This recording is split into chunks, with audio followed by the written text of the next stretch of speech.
সুপ্রিয় শিক্ষার্থী, খেয়াল করো, আমরা গত পর্বে 81 নম্বর পৃষ্ঠা পর্যন্ত সমাধান করিয়েছি। আজকে আমরা নতুন একটা চ্যাপ্টার শুরু করব 82 নম্বর পৃষ্ঠা থেকে। দেখা বলা হয়েছে আমাদের এলাকায় মুক্তিযুদ্ধ। তো এখানে তোমাদের বেশ কিছু রিং পড়া দেওয়া থাকবে, দেওয়া আছে, এগুলো তোমরা খুব সুন্দরভাবে পড়ে ফেলবে। এখানে একটা চিত্র দেওয়া রয়েছে, এগুলো খুব সুন্দরভাবে পড়ে ফেলবে। তো দেখো, এরপরে দেখো আরো মুক্তিযুদ্ধ সম্পর্কে আরো বিস্তারিত দেওয়া রয়েছে, এগুলো তোমরা খুব সুন্দরভাবে পড়ে ফেলবে। এবার খেয়াল করো, এখানে বলা হয়েছে, তো খেয়াল করো সবাই, দেখো এখানে বলা হয়েছে মুক্তিযুদ্ধ নিয়ে আলোচনা। তো এখানে বলা হয়েছে কি, দেখো সমস্যা চিহ্নিতকরণ অনুসন্ধানের জন্য প্রশ্ন বলা হয়েছে। এরপর খুশি আপা বললেন, এসো আমরা এবার আমাদের সবার আগ্রহের বিষয় মুক্তিযুদ্ধ নিয়ে ভাবি। সবাইকে মুক্তিযুদ্ধ বিষয়ে কিছু প্রশ্ন করলেন, যার কিছু আমাদের জানা আর কিছু অজানা। তিনি বললেন, তোমরা কি জানো? দেখো এখানে আমরা কয়েকটা প্রশ্ন দেখবো এবং এই প্রশ্নের উত্তরগুলো দেখবো। দেখো, প্রথমে বলা হয়েছে আমাদের দেশ কিভাবে স্বাধীনতা পেয়েছে। দ্বিতীয় নম্বর প্রশ্ন ছিল কেন মুক্তিযুদ্ধ হয়েছে, কখন এবং কতদিন ধরে মুক্তিযুদ্ধ হয়েছে, কার নেতৃত্বে, কিভাবে এই যুদ্ধ সংঘটিত হয়েছে। তো দেখো এখানে বেশ কয়েকটা প্রশ্ন কিন্তু এখানে দেওয়া রয়েছে। চলো আমরা একটা একটা করে এই সব করে প্রশ্ন উত্তর জেনে আসি।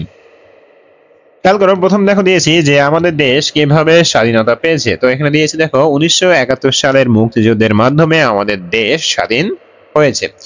এরপরে যে প্রশ্ন ছিল সেটা খেয়াল করো, এখানে বলা হয়েছে কেন মুক্তিযুদ্ধ হয়েছে।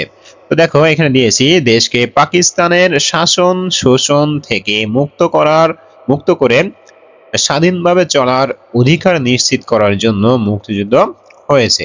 এবার খেয়াল করো, গ নম্বর যে প্রশ্ন, কখন এবং কতদিন ধরে মুক্তিযুদ্ধ হয়েছে। তো এখানে খেয়াল করো, এখানে দিয়েছি 1971 সালের 26শে মার্চ শুরু হয়ে 1971 সালের 16 ডিসেম্বর পর্যন্ত প্রায় 9 মাস ধরে মুক্তিযুদ্ধ হয়েছে। এবার খেয়াল করো, কার নেতৃত্বে কিভাবে সংগঠিত হয়েছে। দেখো উত্তর দিয়েছি জাতির পিতা বঙ্গবন্ধু শেখ মুজিবুর রহমানের নেতৃত্বে 9 মাস ব্যাপী এ দেশের আপামর জনসাধারণ এবং সামরিক বাহিনীর মাধ্যমে মুক্তিযুদ্ধ সংগঠিত হয়। 1971 সালে 26শে মার্চ বঙ্গবন্ধুর স্বাধীনতা ঘোষণার মাধ্যমে মুক্তিযুদ্ধের সূচনা হয়। এবার দেখো নম্বর যেটা এখানে বলা হচ্ছে, শুধু কি বিখ্যাত মানুষেরাই মুক্তিযুদ্ধে অবদান রেখেছিলেন, আমাদের মতো সাধারণ মানুষেরা কি কোনো অবদান রেখেছিলেন? তোমাদের পরিচিত কেউ কি মুক্তিযুদ্ধে সরাসরি অংশগ্রহণ অথবা সহযোগিতা করেছিলেন? দেখো এখানে প্রথম দেখো উত্তর দিয়েছি না, অর্থাৎ প্রথমটা কি ছিল যে শুধু কি বিখ্যাত মানুষরাই মুক্তিযুদ্ধে অবদান রেখেছিলেন। তো প্রথম প্রশ্নের উত্তর হলো না।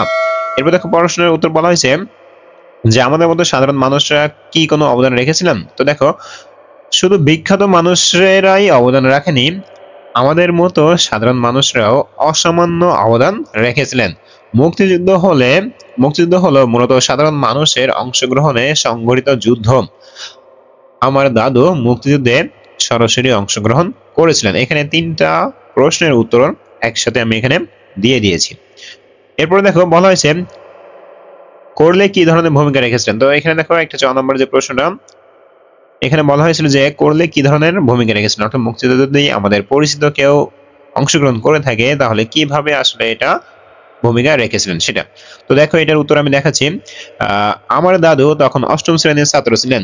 এই সময় যুদ্ধ শুরু হলে আমার দাদু বাড়ি থেকে পালিয়ে কলকাতায় গিয়ে প্রশিক্ষণ নিয়ে এলাকায় যুদ্ধ শুরু করেন।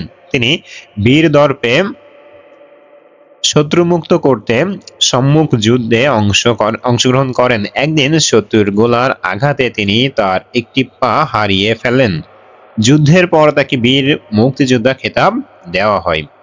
তো আশা করি তোমরা সবাই সুন্দরভাবে এই প্রশ্নগুলোর উত্তর বুঝতে পেরেছো। এরপর খেয়াল করো 84 নম্বর পৃষ্ঠা, দেখো শহীদ আজাদের গল্প শুনি।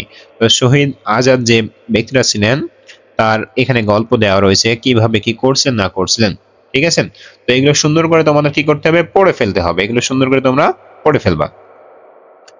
তো খেয়াল করো, এগুলো তোমরা পড়ে ফেলবা আর আমরা এখন এখান থেকে পড়বো।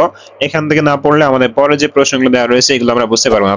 দেখো খেয়াল করো, বলা হয়েছে যে এখানে একটু পড়ি। বলা হয়েছে এ তো গেল এক শহীদ আজাদের কথা, এরকম হাজারো শহীদ আজাদ আমাদের প্রতিটি এলাকায় ছড়িয়ে আছেন। আমরা কি কখনো জানবো না আমাদের এলাকায় ছড়িয়ে থাকা এমন বীর শহীদদের কথা, এমন বীর মায়ের কথা? নিশ্চয় জানবো। কিন্তু প্রশ্ন হচ্ছে জানবো কিভাবে? আমাদের এলাকার এই ইতিহাস তো কোথাও লেখা নেই। আমরা কি শুধু অন্যদের খুঁজে পাওয়া ইতিহাস পড়তেই সীমাবদ্ধ থাকবো, না নিজেরাই বিস্মৃতির অতলে অতল থেকে হারাতে বসা ইতিহাস খুঁজে বের করে আনবো? কেমন হয় যদি আমরা আমাদের এলাকায় মুক্তিযুদ্ধে সাধারণ মানুষের ভূমিকা অনুসন্ধান করে মুক্তিযুদ্ধের ইতিহাস নতুন অধ্যায় যুক্ত করি? তো দেখো, এক্ষেত্রে বলা হচ্ছে ক্লাসের সবাই একসাথে বলে উঠলো, আমরা মুক্তিযুদ্ধের ইতিহাসে নতুন অধ্যায় যুক্ত করতে চাই। খুশি আপা তখন বললেন, আমাদের এলাকার মুক্তিযুদ্ধ সম্পর্কে তোমরা কি কি জানতে চাও? নাসির বলল, কি ঘটেছিল, পাকিস্তানিরা এই এলাকায় কি অত্যাচার করেছিল? আয়েশার প্রশ্ন, এলাকায় মুক্তিযোদ্ধারা কি করেছিলেন? ফ্রান্সিসের জানতে চাওয়া, সাধারণ মানুষ কি করেছিলেন? তো দেখো, সবার প্রশ্ন বোর্ডে লিখে নিয়েছিলেন খুশি আপা। আলোচনা শেষে সবার প্রশ্নগুলোকে কয়েকটি মূল প্রশ্নে ভাগ করা হলো। সবাই মিলে অনুসন্ধানী কাজের মধ্য দিয়ে এগুলোর উত্তর খুঁজে বের করবে। যেমন, মুক্তিযুদ্ধের সময় এই অঞ্চলের সাধারণ মানুষের উপকার কি রকম অত্যাচার হয়েছিল, মানুষের উপর কিরকম অত্যাচার হয়েছিল, মুক্তিযোদ্ধারা কিভাবে পাকিস্তানি সেনাদের বিরুদ্ধে প্রতিরোধ গড়ে তুলেছিল, সাধারণ মানুষ কিভাবে মুক্তিযোদ্ধাদের সাহায্য করেছিলেন। তো দেখো, এখানে এই যে তিনটা প্রশ্ন, তো চলো আমরা এই তিনটা প্রশ্নের উত্তর দেখে আসি। প্রথম যে প্রশ্ন, দেখো খেয়াল করো, মুক্তিযুদ্ধের সময় এই অঞ্চলের সাধারণ মানুষের উপর কি রকম অত্যাচার হয়েছিল? দেখো, আমার অঞ্চলটি খুলনা, যে যে জায়গায় অবস্থান করছে সে সেই অঞ্চলের নামটাই দিবেন। মুক্তিযুদ্ধের সময় আমার অঞ্চলটি ৮ নং সেক্টরের অধীনে ছিল।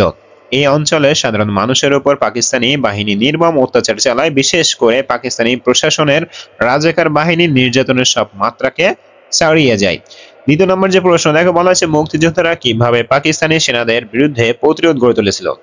উত্তর দেখো দিয়েছি, পাকিস্তানি সেনাদের অত্যাচারে সাধারণ মানুষ দিশেহারা, তখন তারা সংঘবদ্ধভাবে দেশীয় অস্ত্র নিয়ে গেরিলা পদ্ধতিতে প্রতিরোধ আন্দোলন শুরু করে। পরবর্তীতে যুদ্ধের প্রশিক্ষণ নিয়ে অনেক মুক্তিযুদ্ধ করেছিলেন। দেখো ৩ নম্বর যে প্রশ্ন, সাধারণ মানুষ কিভাবে মুক্তিযোদ্ধাদের সাহায্য করেছিলেন? তো দেখো, এর উত্তর দিয়েছি, সাধারণ মানুষ মুক্তিযোদ্ধাদের নানা রকম সাহায্য সহযোগিতা করেছিল। শিশু কিশোরেরা পাকিস্তানি আর্মিদের চলাচলের গতিবিধি লক্ষ্য রাখত এবং তা মুক্তিযোদ্ধাদের জানিয়ে দিত। মহিলারা মুক্তিযোদ্ধাদের খাবার ও সেবা শুশ্রূষা করে, অর্থাৎ সেবা বা সুস্থ করে, এখানে শুধুমাত্র সেবা দান করে সহায়তা করত। অনেক যুবক আর বয়স্করা গোয়েন্দাগিরি করেও আমার এলাকার মুক্তিযোদ্ধাদের সহায়তা করছিল। এক কথায়, সাধারণ মানুষের সক্রিয় অংশগ্রহণের মাধ্যমে বা অংশগ্রহণের কারণে আমাদের এলাকা সবার আগে শত্রুমুক্ত হতে পেরেছিল। তো সুপ্রিয় শিক্ষার্থী, আশা করি তোমাদের এখানকার যে কাজগুলো ছিল 85 নম্বর পৃষ্ঠায় তোমরা সেই প্রশ্নগুলো উত্তর পেয়েছো।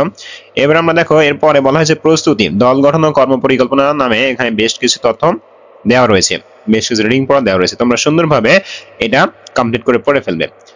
আমরা আগামীতে শুরু করব 86 নম্বর পৃষ্ঠায় যে কাজগুলো রয়েছে এই ছকের এই কাজটা। তো ততক্ষণ পর্যন্ত সবাই ভালো থাকো, সুস্থ থাকো এবং আমাদের চ্যানেলের সঙ্গেই থাকো। ধন্যবাদ সবাইকে।